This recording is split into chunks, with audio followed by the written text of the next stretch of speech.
يعمل مثقال ذرة خيرا يره আল্লাহ বলেন তোমাদের মধ্য থেকে যে সমস্ত মানুষগুলি সামান্য পরিমাণ কোনো ভালো আমল করে, যারা পরিমাণও ভালো আমল করে, আমি আল্লাহ ওই ভালো আমলের যারা পরিমাণ হলেও বান্দার সামনে তা দেখাইয়া দিব।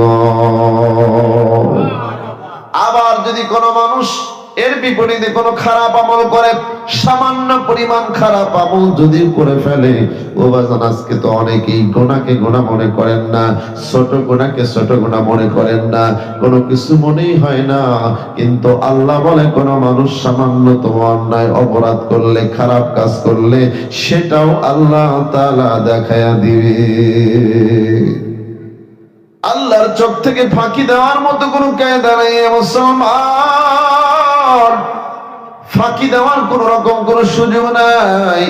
এই জন্য আজকে তোমরা যারা আল্লাহর কোরআনের মাহফিলের চিন্তা ভাবনা করে বাহিরে বাহিরে করো, আল্লাহ তাআলা সেগুলো তোমার জন্য রেকর্ড করতেছে।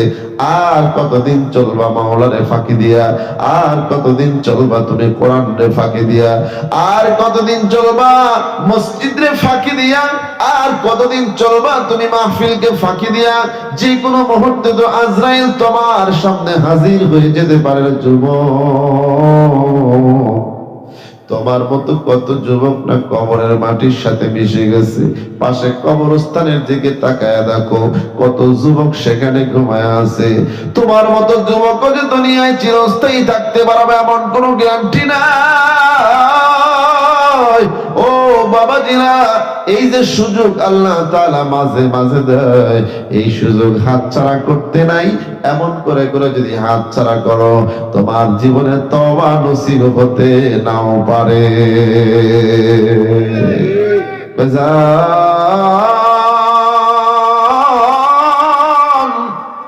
কাউকে কথা দিয়ে ব্যথা দেওয়ার জন্য কথা বলি না, কাউকে আঘাত দেওয়ার জন্য বলি না, শুধুমাত্র বলি দিলের ব্যথা নিয়ে, শুধুমাত্র বলি কলিজার থেকে আপনাদেরকে ভালোবাসা। ও বাজান, কেন আল্লাহর কোরআন শোনার জন্য এখনো মন তৈরি হলো না? এখনো পর্যন্ত কেন তোমার মসজিদে আসার জন্য মন তৈরি হলো না? এখনো কেন তোমার মাহফিলে আসার জন্য মন তৈরি হলো না? এখনো তোমার নবীর আদর্শ মানার জন্য কেন মন তৈরি হলো না? একটা ছেলেকে মাদ্রাসায় পড়ায় আলেম বানানোর মতো মন কেন এখনো পর্যন্ত তৈরি করতে পারলে না? তোমার সন্তান হাফেজ কোরআন হবে, এই রকম নিয়ত কেন করতে পারলা না? যদি না পারো, যদি প্রস্তুতি মন এখনো পর্যন্ত না নেয়, মনকে যদি প্রস্তুত করতে না পারো, যাই না রাইখো তোমার অন্তরের ভিতরে ব্যাধি আছে, তোমার কলমের ভিতরে রোগ আছে গো। এমন রোগ তোমার কলমের ভিতরে, অন্তরের ভিতরে আছে। এই রোগ যদি তুমি মুক্ত না করো, এই রোগ থেকে যদি তুমি তোমার কলবকে পরিষ্কার না করো, এই কলব তোমাকে জাহান্নাম পর্যন্ত নিয়ে যাবে। ঠিক কিনা বলো? আল্লাহ তাআলা বলেন, ইয়াউমা লা ইয়ানফাউ মালু ওয়ালা বানুন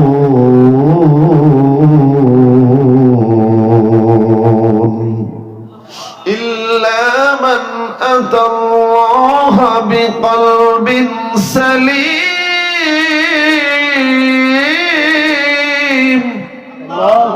আল্লাহ তাআলা বলেন, বান্দা বান্দিরা শুনে রাখো, তোমাদের সামনে এমন একটা দিন আছে, ইয়াউমা লা ইয়ানফাউ মালু ওয়ালা বানুন, যে এই দিনে কোনো বেটা পুত্র তোমাদের কারো কাজে আসবে না। এ বাবা, এমন একদিন আসবে, ইয়াউমা ইয়াফিরুল মারউ মিন আখি। আল্লাহ বলেন, ভাই ভাই থেকে আড়াল হয়ে যাওয়ার চেষ্টা করবে, এ বোন বোনের থেকে আড়াল হয়ে যাওয়ার চেষ্টা করবে, মা সন্তান থেকে আড়াল হয়ে যাওয়ার চেষ্টা করবে। বলবে, আমার তো কোনোদিন বিয়েই হয় নাই। বাবা বলবে, আমার তো জীবনে কোনোদিন সন্তানই হয় নাই, বিয়েই তো করি নাই। এমন একটা কঠিন দিন আসবে সকলের সামনে, আছে না নাই? কি বলো, আছে না নাই? একটু আওয়াজ দিয়া বলো, সেই দিনের নাম কি? কিয়ামতের দিন, সেই দিনের নাম কি বলেন? ও মুসলমান ভাই ও মা বোনেরা, তুমি বিশ্বাস করো আর নাই করো, তুমি মানো আর নাই মানো, সেদিন আসবে তো আসবে, কোন রকম কোন সন্দেহ জোরে বলেন আছে। ও বাজান, ও ভাইরা, আমার মা বোনেরা, আল্লাহ তাআলা সেই দিন সম্পর্কে বলেন, ইয়াউমা লা ইয়ানফাউ মালুন ওয়ালা বানুন, ওই দিন কোন সন্তান সন্ততি, ওই দিন কোন মালা আমাল কাজে আসবে না, ইল্লা মান আতাল্লাহা বিকলবিন সালিম, কিন্তু যেই মানুষগুলো পবিত্র আত্মা নিয়ে আত্মার রোগকে মুক্ত করিয়া, আত্মাকে পবিত্র বানায়া, কোরআনের নূরে নূরান্বিত করিয়া, নবীজির আদর্শের নূরে নূরান্বিত করিয়া, যেই মানুষটা আল্লাহর ভালোবাসায় অন্তরটাকে সাজায়া কিয়ামতের দিন হাজির হবে, ওই মানুষটাই আল্লাহর জান্নাতের মেহমান হয়ে যাবে। কষ্ট হইতেছে আপনাদের? আলোচনা চলবে তো ইনশাআল্লাহ। কারণ আমি আপনি যাই ভাবি না কেন, আমার আপনার এই জগতে চিরস্থায়ী ভাবে থাকার কোন সুযোগ জোরে বলেন আছে নাই। সুতরাং আর কবে বুঝবেন, আর কবে আপনার অন্তরকে আপনি পরিষ্কার করবেন, সুযোগ কি পাবেন এরকম কোন গ্যারান্টি আছে? রাস্তা থেকে আপনি বাড়িতে ফিরবেন এরকম কোন গ্যারান্টি কোন যুবক দিতে পারবে? কোন ভাই দিতে পারবে? গত কয়েকদিন আগে আমাদের এলাকায় এক রোগীকে চিকিৎসা করতে গেছে ভালো মানুষ, সে রোগী যে গাড়িতে ছিল ওই ভালো মানুষটা সেই গাড়িতেই ছিল, অ্যাক্সিডেন্ট করে রোগী বেঁচে গেছে, রোগী এখন সুস্থ হয়ে গেছে, কিন্তু ভালো মানুষ দুইটা একসাথে মারা গেছে। আছে না নাই? এজন্য হায়াত মওত কার হাতে? যদি সব কিছু আল্লাহর হাতেই হয়, আমার আপনার জীবন সাজাতে হবে কার হুকুম মতে? জোরে বলেন কার হুকুম মতে? আল্লাহর হুকুম মতে। তাহলেই যুবক তুমি সফল।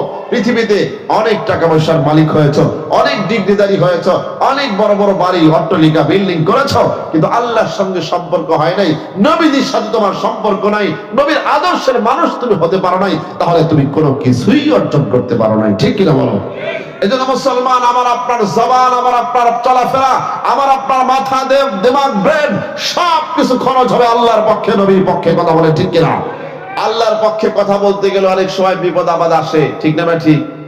আমাদের উলামায়ে কেরাম জেল খেটেছে শুধুমাত্র হক কথা বলার কারণে, কিন্তু আল্লাহ তাআলা তাদেরকে পচায় নাই, তাদের মান ইজ্জতকে নষ্ট করে নাই, বরং তাদের আল্লাহর পক্ষে কথা বলার কারণে তাদের মান মর্যাদাকে আকাশচুম্বী করে দিয়েছেন কে? জোরে বলেন কে করে দিয়েছে? ওই আল্লাহ তাআলা এখনো আছে না নাই?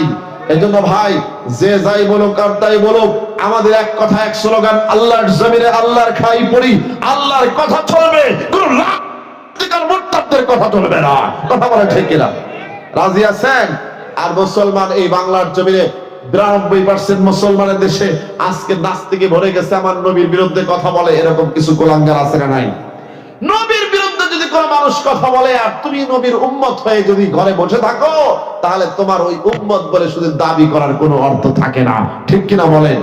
এই জন্য আমাদের একমাত্র স্লোগান, বাংলার জমিনে আল্লাহ রাসূলের সুন্নাহ, আল্লাহর কোরআন এবং রাসূলের সুন্নাহ দিয়ে সংবিধান কায়েম করতে হবে, বাংলার জমিনে ইসলামী রাষ্ট্র কায়েম করতে হবে। কথা বলেন ঠিক কিনা?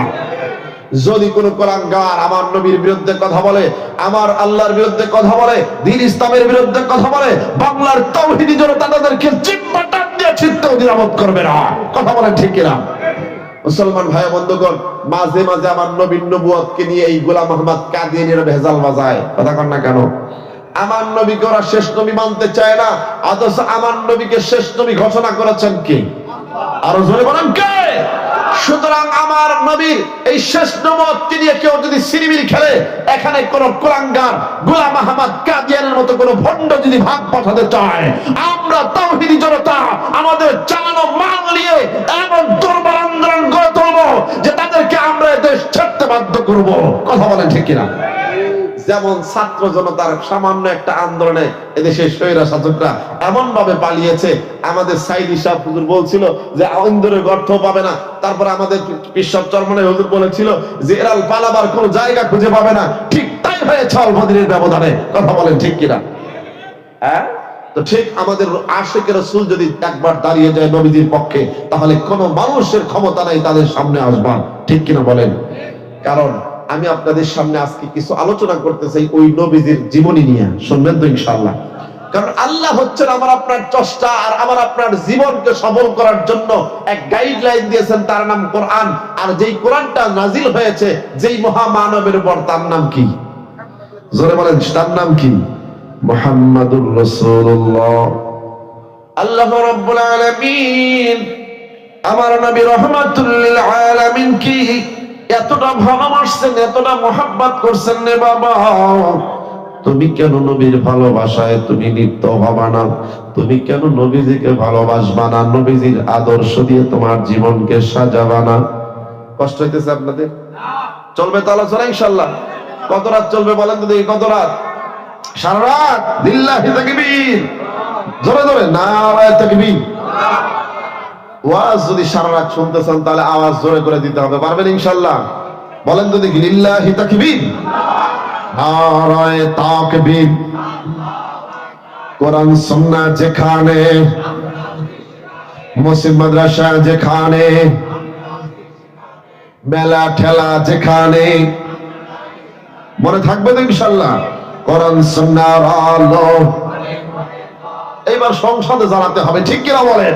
ঘরে ঘরে জ্বালা আমরা শেষ করেছি, কোনো লাভ পাই নাই, কিন্তু এইবার সংসদে যদি জ্বলে ইনশাআল্লাহ বাংলার জমিনে ইসলামের পতাকা ফুটফুট করে উঠবে। কথা বলেন ঠিক কিনা? এই জন্য কোরআন সুন্নাহর আলো কোথায় জ্বালাতে হবে? সংসদে জ্বালাতে হবে, ঠিক কিনা বলেন? বলেন কোরআন সুন্নাহর আলো, সবাই বলেন কোরআন সুন্নাহর আলো, লিল্লাহি তাকবীর। মুসলমান ভাই, আমার নবীজির কিছু আলোচনা করবে, এজন্য যদি ওই মহা মানবটাকে ভালোবাসা, আমার নবীকে ভালোবাসা, যদি নবীজির আদর্শ অনুসরণ করে চলতে পারেন, আল্লাহ তাআলা দুনিয়াতে আপনার শান্তির জীবন দান করবে, জীবনের সমস্ত গুনাহ মাফ করে দেবে। আল্লাহ তাআলা আপনাকে ভালোবাসবেন নবীজির ভালোবাসার বিনিময়ে। সুবহানাল্লাহ। সেই নবীজির আলোচনায় নড়াচড়া করা যাবে না, উঠাউঠি করা যাবে না। কারা কারা উঠে যাবেন হাত তোলেন তো দেখি। উঠে যাবেন সবাই তো নাকি থাকবেন? থাকবেন তো ইনশাআল্লাহ? কারণ নবীজির আলোচনা হবে, এখানে যদি উঠাউঠি করেন, নড়াচড়া করেন, আল্লাহ তাআলা নারাজ হয়ে যাবে। কারণ আল্লাহ তাআলা নবীকে ডাইরেক্ট ভালোবাসেন। সুবহানাল্লাহ। মুসলমান বন্ধুগণ, আমার ভাইয়েরা, লম্বা চওড়া আলোচনার সুযোগ আমার নাই, খুব খেয়াল করে শুনবেন গো বাবা। আমি আমার আলোচনার ভূমিকাতে দুইটা আয়াতে কারিমা তেলাওয়াত করেছি। একটা আয়াতে কারিমার ভিতরে আল্লাহ তাআলা আমার নবীজির আদর্শকে মানার কথা বলেছেন, নবীজিকে অনুকরণ করার কথা বলেছেন। আর আল্লাহ তাআলা ডাক দিয়ে বললেন, কোন মানুষ যদি আমার নবীকে ভালোবাসে, আমার নবীকে যদি ফলো করে চলে, অনুগত করে চলে, আমি আল্লাহ তাআলা তাকে নগদ দুইটা পুরস্কার দিব। বলেন সুবহানাল্লাহ। আল্লাহ তাআলা বলেন, কুল ইন কুনতুম তুহিব্বুন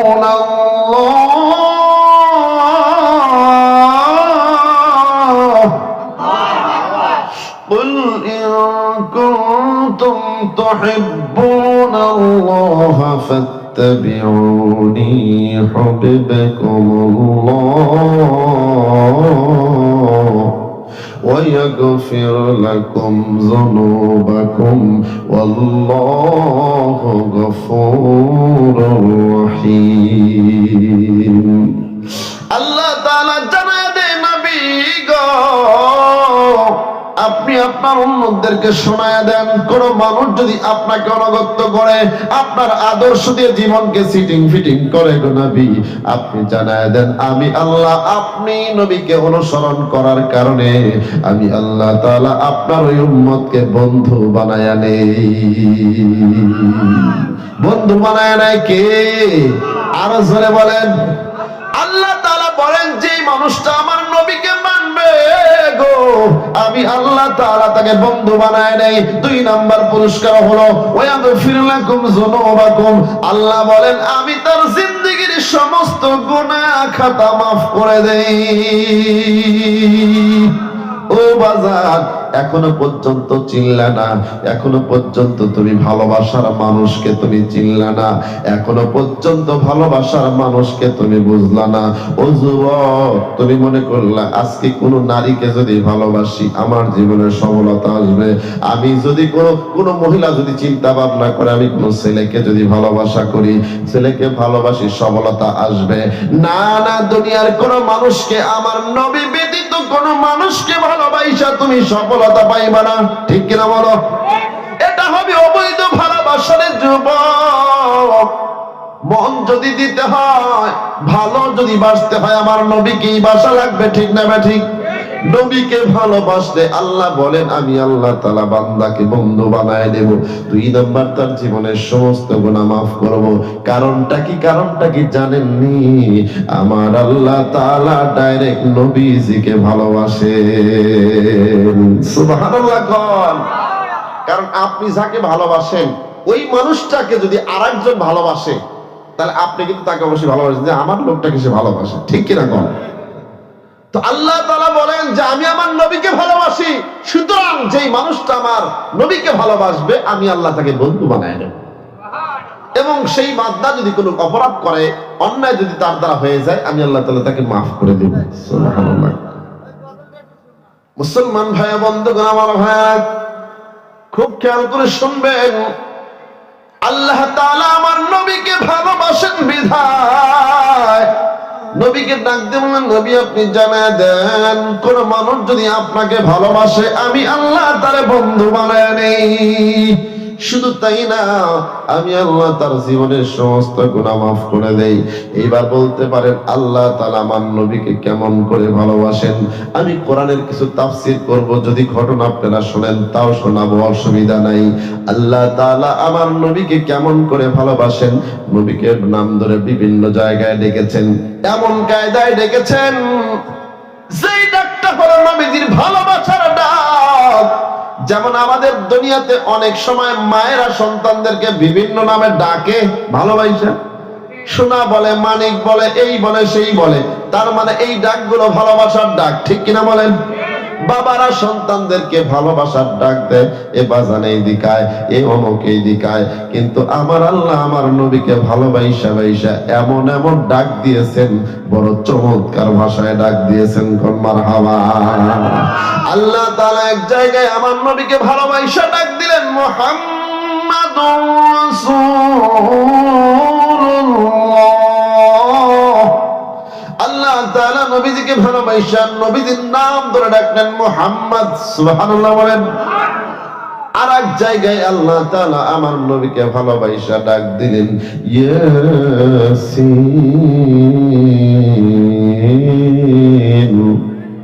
আল্লাহ তাআলা নবীজির এক নাম রেখেছেন ইয়াসিন। আল্লাহ তাআলা অন্য জায়গায় নবীর সুসংবাদ দিয়ে বলেছেন ইসমুহু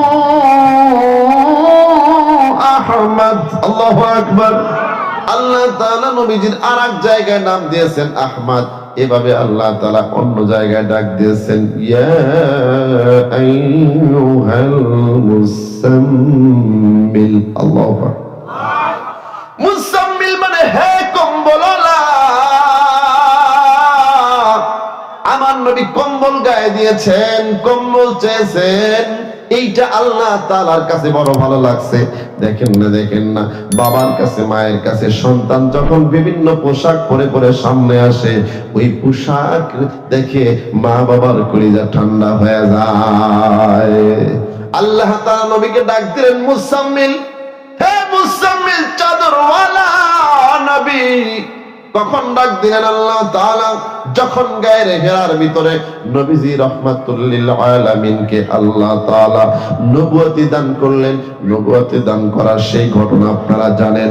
এসে জিবরিল আমিন আলাইহিস সালাতু ওয়াস সালাম নবীজিকে ডাক দিয়ে বললেন ইকরা ইয়া মুহাম্মদ। সুবহানাল্লাহ। কোন আমার নবী বলে আমি তো পড়তে জানি না, দুনিয়ার কোন স্কুল আর ভার্সিটিতে পড়ি নাই।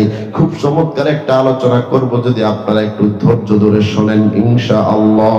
আল্লাহ তাআলা বললেন নবী পড়ুন। জিবরিল আমিন আল্লাহর পক্ষ থেকে যখন 3 বার বলছিলেন, নবী আমার বলেন না মা নবী করেন আমি তো পড়তে জানি না।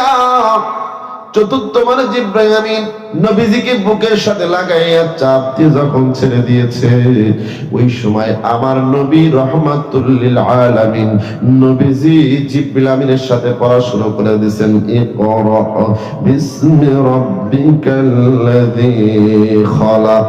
সুবহানাল্লাহ। আমার নবী পড়তেছেন, পড়তে পড়তে কয়েকখানা আয়াত পড়ে ফেললেন। আমি ওইদিকে যাব না, শুধুমাত্র একটা কথা বোঝানোর জন্য বলছি মুসলমান ভাই। আমার নবী যখন এরকম ভাবে নবুয়ত লাভ করে বাড়িতে ফিরে আসলেন, থর করে কাঁপতেছে, নবীজির শরীর মোবারকে জ্বর চলে আসছে। আয়েশা খাদিজাকে ডাক দিয়ে বলতেছেন, জাম্মিলুনি জাম্মিলুনি, ও খাদিজা তাড়াতাড়ি করে আমাকে তুমি কম্বল দ্বারা ঢেকে দাও, আমার গায়ে বড় জ্বর আসছে, আমি মনে হয় হালাক হয়ে যাব, আমি ধ্বংস হয়ে যাব। খাদিজা রাদিয়াল্লাহু তাআলা আনহা ডাক দিয়ে বলছিলেন, পানের স্বামী গো, না না, কাল্লা ইউযিকাল্লাহু আবাদা, আল্লাহ তাআলা আপনি নবীকে কখনোই ধ্বংস করবেন না। সুবহানাল্লাহ। স্বামীর বিপদে স্ত্রী, কিন্তু আজকে অনেক নারীরা আছে স্বামী বিপদে পড়লে খুশি হয়, ঠিক কিনা বলেন?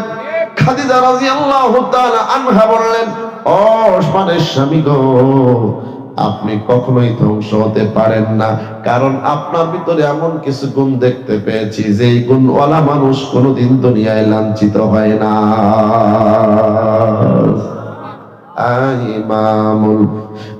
ইমামুল মুরসালিনুল আখিরিন, বাহরে সাবকা রাহমাতাল লিল আলামিন, সাইয়্যিদুল কাউনাইন, খাতামুল মুরসালিন, আখিরা মাদবুদ ফখরুল আউয়ালিন। মারহাবা কর। ওই নবীজিকে ভালোবাসার দরকার আছে না নাই? এইবার খাদিজা রাদিয়াল্লাহু তাআলা আনহা তাকে অনেক সান্ত্বনা দিলেন, রাসূল আপনি চিন্তিত হবেন না, আপনি ধ্বংস হবেন না, আপনার ভিতরে এমন কিছু গুণ আছে। এখান থেকে যে কথাটা বলতে চাই সেটি হলো, ওই যে নবীজি আমার চাদর চেয়েছিলেন যে চাদর দাও, আমাকে ঢেকে দাও, আল্লাহ তাআলা তার কুদরতি ভাবে আল্লাহ তাআলা মুস্কি মুস্কি হাসেন আর কয়, মুহাম্মদ টেনশন করবেন না, যা ঘটার ঘটছে এগুলো তো আমি ঘটাইছি। সুবহানাল্লাহ।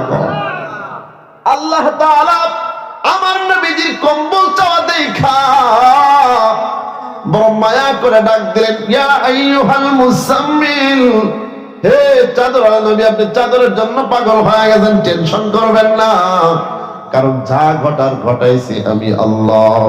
জিব্রাইল একা একা যায় নাই, জিব্রাইল চাপ দিয়ে আপনাকে মন মতো ধরে নাই, আমি জিব্রাইল আমিনকে যেভাবে বলেছি সেভাবেই কাজ করেছে। কোন সুবহানাল্লাহ। আমার নবীকে ডাক দিয়ে বললেন, ইয়া আইয়ুহাল মুসাম্মিল, কুমিল লাইলা ইল্লা কালিলা।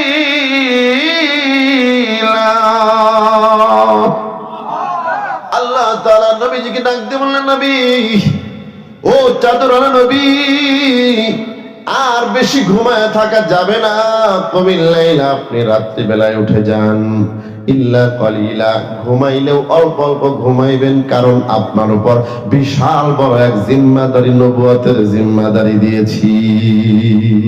সুবহানাল্লাহ বলো। এইভাবে আমার নবীকে ডাকলেন ভালোবাসা। অন্য আয়াতের ভিতরে আল্লাহ তাআলা নবীজিকে ভালোবাসা ডাক দিলেন, ইয়া আইয়ুহাল মুদ্দাসসির, আল্লাহু আকবার, কুম ফাআনযির ওয়া রাব্বাকা ফাকাব্বির, আল্লাহু আকবার। এভাবে করে আমার আল্লাহ আমার নবীজিকে ভালোবাসা বাইসা ডাক দিলেন। সুবহানাল্লাহ বলুন। শুধু কি তাই, আমার আল্লাহ আমার নবীকে কতটা ভালোবাসেন তা কি জানেন? নবীজির কোনো মনের ভিতরে যদি কষ্ট উদয় হয়, নবীজির কাছে যদি কোনো বিষয় কষ্টের মনে হয়, আল্লাহ তাআলা নবীজির ভালোবাসার বিনিময় উম্মতকে সেই কষ্ট দূর করে দেওয়ার জন্য আয়াত নাজিল করে জানায়া দেয়। সুবহানাল্লাহ। আল্লাহ তাআলা নবীজিকে এতটা পছন্দ করেন, এত ভালোবাসেন যে নবীর সামান্য কষ্ট হয় আল্লাহ তাআলা বরদাস্ত করতে পারে না। সুবহানাল্লাহ। এইগুলো আবার কোরআনের ভিতরে আয়াত নাজিল করে জানায় দেয়। তাকে আপনারা একটু শুনবেন, কেমন করে শুনবেন, কেমন করে আল্লাহ তাআলা নবীজিকে ভালোবাসেন। তারপরে আমি আলোচনা শেষের দিকে নিয়ে যাব যে আল্লাহ তাআলা যেই নবীকে ভালোবাসে ওই নবীকে আমাদেরও ভালোবাসতে হবে, ঠিক কিনা বলেন? মুসলমান, আপনি যদি এই কথাটা জানতে চান, আমি একটু সূরাতুল আহজাব থেকে একটা তাফসীর করতে চাই, শুনবেন কি অল্প সময়ের ভিতরে? আমার নবী কষ্ট পাইলে কে কষ্ট পায়? জোরে কোন। এই দুনিয়ার কোন মানুষ যদি আমার নবীকে যে কোনো ভাবে কষ্ট দেয়, আল্লাহ তাআলা কষ্ট পেয়ে আয়াত নাযিল করে জাতিকে হুঁশিয়ার করে দেন। সুবহানাল্লাহ। কোন আল্লাহ রাব্বুল আলামিন সূরাতুল আহজাব 22 নম্বর সূরা 53 নম্বর আয়াতে কারিমার ভিতরে রব্বুল আলামিন ডাক দিয়ে জানায় দিচ্ছেন, হে নবী গো, আমি দেখতেছি আপনাকে অনেক মানুষ কষ্ট দিচ্ছে, আপনাকে অনেক মানুষ বিভিন্ন ভাবে আপনাকে কষ্ট দিতেছে আচার আচরণের মাধ্যমে। ও নবী, এই যে কষ্টটা আপনি পাইতেছেন কিন্তু বলতে পারতেছেন না। ও নবী, আমি বুঝতেছি আপনার কষ্ট হয়, কিন্তু আপনি আপনার উম্মতদেরকে বলতে পারতেছেন না। কিন্তু আমি আল্লাহ সহ্য করতে না পেরে কোরআনের ভিতরে জানায় দিলাম, আপনি এই আয়াতগুলো শোনায় দিলেই আপনার উম্মত বুঝে যাবে। সুবহানাল্লাহ। নবীজি একবার কষ্ট পাইতেছেন তার কিছু সাথীদের দ্বারা, নবীজি সাহাবাই কেরামের দ্বারা, কিন্তু এটা বলতে পারতেছেন না, কারণ নবীজি দাওয়াত দিয়ে নিয়ে আসছেন তার বাড়িতে। সুবহানাল্লাহ। শুনবেন কি খুব চমৎকার ঘটনা, নবীজির বিয়ার কাহিনী। নবীজির বিয়ার কাহিনী যুবক যদি শুনতে চাও এক মজার কাহিনী, তাহলে চলে আসো যে আমার আল্লাহ তাআলা নবীজিকে কতটা ভালোবাসে। নবীজির কষ্ট হয়, আল্লাহ সহ্য করতে পারে না। এই আয়াতের তাফসীরের ভিতরে আল্লামা ইমাম বুখারী রাহমাতুল্লাহি আলাইহি হাদিস এনেছেন। হযরত আনাস রাদিয়াল্লাহু তাআলা হাদিসের রাবী, সুবহানাল্লাহ। আনাস রাদিয়াল্লাহু তাআলা বলেন যে আল্লাহ রাসূল যখন যায়নাব বিনতে জাহাশ রাদিয়াল্লাহু তাআলা আনহুকে বিবাহ করলেন, এই বিবাহ করার পরে আমাকে দায়িত্ব দিলেন। আনাস বলতেছেন, কে বলতেছেন? আনাস রাদিয়াল্লাহু তাআলা বলতেছেন যে আমাকে নবী সাল্লাল্লাহু আলাইহি ওয়াসাল্লাম দায়িত্ব দিলেন, আনাস তুমি আমার এই বিবাহর অলিমার অনুষ্ঠানের দাওয়াত দিবা মানুষকে। সুবহানাল্লাহ।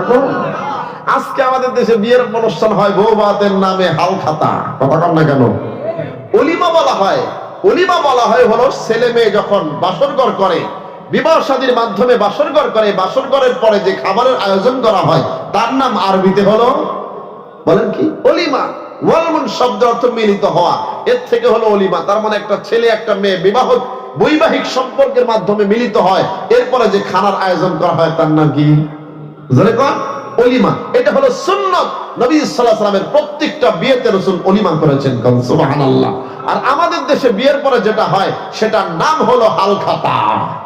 আর আস্তে কোন? আর একটা নাজায়েজ এবং কুকর্ম সমস্ত আমাদের দেশের বিবাহ শাদীর অনুষ্ঠানে হয়। বিবাহ হলে বক্স বাজানো লাগবে, ঢোল বাজানো লাগবে, তারপরে হালখাতার জন্য চেয়ার নিয়ে টেবিল নিয়ে বসে টাকা তোলা লাগবে। কথা কন না কেন? এই ফকিরদের বলা, তোমার যদি টাকা এত দরকার হয়, এত যদি মানুষের কাছ থেকে টাকা দেয়, তাহলে হোটেল দিয়ে ব্যবসা করো, ঠিক কিনা কও? ছেলে বিয়ে দিয়ে মেয়ে বিয়ে দিয়ে এরকম মানুষের কাছ থেকে টাকা নেওয়া, এটা শরীয়ত সমর্থন করে? রাগ করলেন বলে এবার যে হুজুর আবার যে ফতোয়া দিয়ে গেল, আমি একটা নিয়ত করছি ছেলের মুসলমানি দেবো, আর একটা মহিষা নিয়ে তামাম পৃথিবীর সব মানুষকে দাওয়াত দিয়ে টাকা তুলবো, আর হুজুর যে ফতোয়া দিচ্ছে সব শেষ হয়ে গেল আশা ভরসা, ঠিক কিনা করেন? কি রাগ করলেন আপনারা? অলিমা করা সুন্নাত, অলিমা করবেন যারা বিয়ে করেন নাই। যুবক তোমরা যারা বিয়ে করো নাই অলিমা করবা। আল্লাহ রাসূল বলেছেন আউলিম ওয়ালাউ বিশাতিন। এই যুবকের দল, তোমরা যারা বিয়ে করবা, নবী বলেন আউলিম, অলিমা করবা, ওয়ালাউ বিশাতিন, যদি একটা ছাগল জবাই করেও হয়। সুবহানাল্লাহ। কারণ অলিমা একটা গুরুত্বপূর্ণ সুন্নাত। আজকে এইটা আমাদের এই বহুবাতের নামে এটা আজকে ঢাকা পড়ে গেছে, বহুবাত উপরে উঠে গেছে, কিন্তু অলিমার সুন্নতটা নিচে নেমে গেছে। এই জন্য বহুবাতকে আমাদের বিদায় করতে হবে, অলিমার সুন্নতকে আবার জারি করতে হবে, ঠিক কিনা কর? এখন আবার আমাদের যারা বিবাহ শাদী করে তাহলে সুন্নতটা আবার আদায় করার জন্য দ্বিতীয় কাজ করে এলে এটা নাকি এরকম কোন নিয়াত করে না, তাহলে কই যে হুজুর এত ভালোবাসি, মহিলারা কইবে যে আমাদের এলাকার হুজুর এত ভালোবাসি, আর এরকম ফতোয়া দেয়া গেল, এখন আমাদের স্বামী আবার ডবল কাম করার জন্য পাগল হয়ে গেল, ঠিক কিনা কর? কারণ এই দেশের মহিলারা, বিশেষ করে বাঙালি মহিলারা সব ভাগ দিবার চায়, কিন্তু স্বামীর ভাগটা, জোরে কর, স্বামীর ভাগটা কারো দিতে চায় না। এই জন্য অলিমা আপনাদের জায়গায় ফোর্থ হয়ে গেছে, বাকি করতে পারেন, আমাকে দাওয়াত দেন, পারবেন তো ইনশাল্লাহ? আর যারা বিয়ে করেন না এখনো, তাদের জন্য অলিমার আমি একটা সবক দিয়ে গেলাম। অলিমা বুঝলেন তো আপনারা? অলিমা কখন করতে হয়? বাসরঘর পরে, বাসরঘরের পরে, ছেলে মেয়ে বৈবাহিক সম্পর্কের পরে যে বিবাহ অনুষ্ঠানের পরের দিন যে আয়োজন করা হয়, এর নাম হলো কি? অলিমা। তবে এখানে কোনো টাকা পয়সা চাঁদা সুদা কিচ্ছু নেওয়া যাবে না, ঠিক কিনা বলেন? তবে যদি কেউ ঐচ্ছিক ভাবে, ইচ্ছাকৃত ভাবে, গোপনে কোনো কিছু দেয়, সেটাতে কোনো বাধা নাই। কিন্তু যে প্রথাগত ভাবে যে টাকা উত্তোলন করা, এটা সম্পূর্ণ নাজায়েজ এবং বিদআত একটি কাজ, গর্হিত নিকৃষ্ট একটি কাজ, ঠিক কিনা বলেন? আল্লাহ তাআলা এর থেকে হেফাজত করেন, বলেন আমি। আল্লাহ রাসূলের বিয়ে হচ্ছেন তাহলে কার সাথে বলেন তো দেখি? যায়নাব বিনতে জাহাশ রাদিয়াল্লাহু তাআলার সাথে। এই সাহাবী হচ্ছেন হযরত আনাস রাদিয়াল্লাহু তাআলা, রাসূলের যিনি 10 বছরের খাদেম ছিলেন। আনাস রাদিয়াল্লাহু তাআলা বলেন যে আমাকে আল্লাহ রাসূল দাওয়াত দেওয়ার জন্য, অনুষ্ঠানের জন্য আমাকে নির্ধারণ করলেন তুমি দাওয়াত দিবা। তো দাওয়াত দিতে দিতে অনেক বড় অনুষ্ঠান, রাসূলের অন্যান্য স্ত্রীদের তুলনায় এই বিয়েতে বেশি পরিমাণ আয়োজন হয়েছে, বলেন সুবহানাল্লাহ। অনেক লোককে দাওয়াত দিয়েছে। দাওয়াত দেওয়ার পরে এখন লোকজন এসে ভিড় জমাইছে, ভিড় জমায় কথাবার্তায় বিভিন্ন রকম গল্প গুজব ইত্যাদিতে লিপ্ত হয়ে গেছে। এরপরে কিছু লোক খাইছে দাইছে, পারাপারি জড়াজড়ি, মানে বেশি লোক হলে যা হয় আছে না নাই। অনেক সময় যদি তাবারকের কথা শুনে রে বাপরে বাপ, চকচকে ভাঙ্গে, তারপর বাঁশ কুটি যা আছে সব ভাঙ্গে নেওয়ার চেষ্টা করেন, ঠিক না ভাই? ঠিক। মাং না পাইলে আলকাতরা খাওয়ার জন্য পারাপারি করে, আছে না নাই? তো নবীজির সাহাবীরা আনন্দের চোটে নবীজির দাওয়াত, এটা কি সাধারণ দাওয়াত নাকি? নবীজির পক্ষ থেকে দাওয়াত, এরা হই হুল্লা বিভিন্ন রকম ভাবে একজনের উপর আর একজন যখন আওয়াজ ইত্যাদি করা শুরু করছে, তো আল্লাহ তাআলা দেখতেছেন নবীজি এই আচরণের মাধ্যমে কষ্ট পাইতেছেন, কিন্তু আসছে মেহমান হয়ে, এদেরকে ডাইরেক্ট অপমান করা তো রাসূল সাল্লাল্লাহু আলাইহি ওয়াসাল্লাম পারেন না, কারণ রহমতের নবী ছিলেন, নবীজির অন্তর ভিতরে দয়া দিয়ে ভরা ছিলেন, কারণ সুবহানাল্লাহ।